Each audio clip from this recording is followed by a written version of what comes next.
And now this is going to be for those guys that are somewhat homophobic. It's almost perplexing to understand that a guy in this day and age, where some of them are so metrosexual that it's hard to even tell the gay man from the straight man, and I'm a gay man from the core. But I come down to the principle of the fact that why are you homophobic? Especially around me, because I feel like you're not hot at all, and that I'm the big man in the room. Let's go with that one. I'm the big guy, the big shot, and you're the Rudy Poot because you're displaced by me. You know, you thought I would be one of those dirt fags that would come in here looking at you, checking you out. I got what you need. You don't have what I need. I got what you need. You don't have what I need. Because, see, I got attention. You're looking for attention. And when I see someone looking for attention, I pay it like I pay my bills. Boo, I pay it. Excuse me, is someone over? Oh, I thought my phone went off real quick. I'm sorry about that. See, that's getting paid. You got paid because, it's not about you when you're uncomfortable around gay people. A gay man is already struggling to identify himself in this society, and he might be a double minority and be a gay black man. So he's trying to identify with the culture of his family and his peers and the culture that he lives in, and he's trying to identify with himself sexually and battle these things. And battle these things. Because, see, he might be bothered that he even like your ugly ass.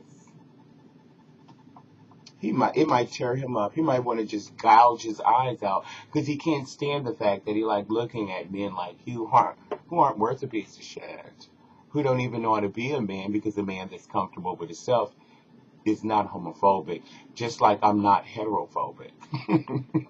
Funny, isn't that? If you can be homophobic, someone can be heterophobic. I'm more than certain. I have no problem being around straight people because I find the breeding process really helps society. It really helps me meet other gay people. When the breeders get together and they have relations, especially the cute ones, they get together and they have their baby and they're raising their child. And their child turns out to be like me.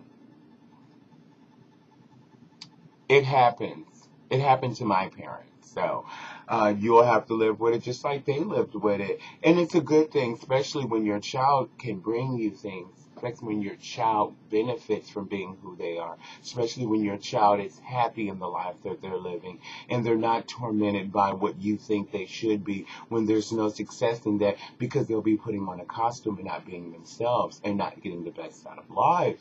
And you wouldn't want that for anyone that you love, would you? Because that wouldn't interpret unconditional love. And a child and parents should have unconditional love, which is digging into the depths of people. I knew when I grew up and I became a mature adult and I explored the relationship between my parents by knowing who they were in their past. You know what I'm saying? Like clicking the link or clicking the leaf and like boom, boom, boom. That's what happened. Wow, wow, wow. Your parents know when you wake up and you see the light that they can't pull the hoax anymore, that you're an adult and you can pay witness and tribute to all their actions that brought you about and what is going on today. So what do you think that a gay man has to do to spend his time to think about you if he hasn't already spent his time thinking about what his family and friends think?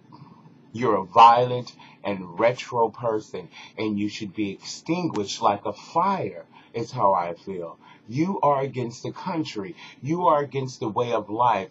You are what our President Bush had campaigned about, and that was terrorism. That's the one thing he awared me about in his whole legacy of being my president, is that there is terrorists out there, and terrorists does not come in one form. Terrorists come in many forms for you. Okay? And if you're homophobic, you're racist, you're against other people's religion, you're against other economics, you're against other ways of living, you're against other cultures, you're a terrorist. You don't need to be a terrorist to someone else. You need to respect yourself. And you need to respect others and give people boundaries. And I think about the word tolerance when that comes to mind. You've got to have a level of tolerance in any situations. We tend to have them in relationships, okay? Some people might date someone and date them for years and don't like a lot of things about them. But that's tolerant. They've learned to be tolerant with their partner because they love them. Okay? They are forging the truth of unconditional love between strangers, which it should be innate with parents, siblings, and those things of that caliber. But some of us are not blessed with that. So let me not hold that over the whole audience that is here. That if you happen to be someone, an orphan and estranged to the world, that even you should find solace and comfort in the fact that you and your views should be tolerant. That people should tolerate the edge that you might have, or the dislike or distaste that you have for people who throw away some of the most promising things that you hold dear to your heart. And that's to have a family. So right, families and friends all together living in a world of bliss sounds like utopia. Not really, it sounds like you waking up. It sounds like you're doing something that is active in this world and putting the best foot forward. I think you can make your utopia. I think you can be a musician. Yes, I do. But you're holding back. You're not willing to dig deep into your talents and pull out some of those nice attributes that make you a well-rounded character. All right? That's all I'm asking for. So, don't be a hypocrite, and don't be judgmental, and don't be stereotypical. Do point out things that are just blatant ignorance, blatant rude, blatant just disregard for any human social structure that we strive for as a society, a race of people. Okay? And what race are you with? I'm with the race of life. Okay? Let's get with that one. While you're picking your race, it'd be a sad thing on either part, on any race, if you chose your race, girl, and she was wiped out for some reason. You picked the wrong race. So if you pick the whole race, as a whole, you'll never lose, because somewhere out of the whole, there will be survivors. And you're a part of that, and that's what's important, okay? So that's all I'm going to talk about today, about dealing with your person and who you are in your heart, and not wearing walls anymore, and being true to yourself. Because once you're true to yourself, and you take off all these airs and these disillusions, you can allow the world to receive you in a way that is prioritized in all your being. So, where do you prioritize yourself when you're dealing with your intellect, your education, your work, your spiritual growth, and your sexuality? Where do you put these things? Are you like nationwide? Okay? You got on one hand, you got one of these things, and on this hand, you got this thing. And when you put them all together, you've got everything. I just love that guy in his commercials. Oh, I live for that white guy. Just funny. But I don't want to let you misbelieve something about yourself on this occasion, that be you straight, gay, bisexual, confused, or disoriented, or not even sexual at all. You might be asexual, and don't deal with that. That's a blessing.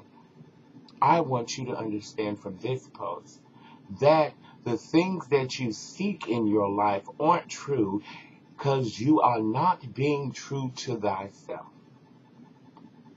It's just that clear. Like attracts like. Exposure brings growth. A plant in a dark room does not grow. A plant outside grows periodically and with its climate and conditions. You choose. You choose how you grow. You shut the world out by not being yourself, and watch how they feed you. Feed you like captured fish tanks, captured whales, captured mammals. Are you just that? Are you just a captured mammal? Being fed by the small crumbs of society, keeping you from your full growth and potential, stunning you with toxins and bacteria that don't help you. Cleanse yourself from the lies. Cleanse yourself from the lack of accepting self and accepting others and knowing the truth about your visual perceptions and not what's running around in your head. Because what's running around in your head has been geared and mapped for quite some years. And if you haven't looked at the map at all, I really want you to unfold a map, look from it corner to corner, and watch all the details. If you've never done that, you can never understand what you're perceiving because you don't even know where you're at. All right, it's your stage of life. I'm going to be waiting for you to do your debut, and when you do your debut, I'm going to be there for you. Ta-ta, smooches, arrivederci, hasta mañana. See you, senor, por favor.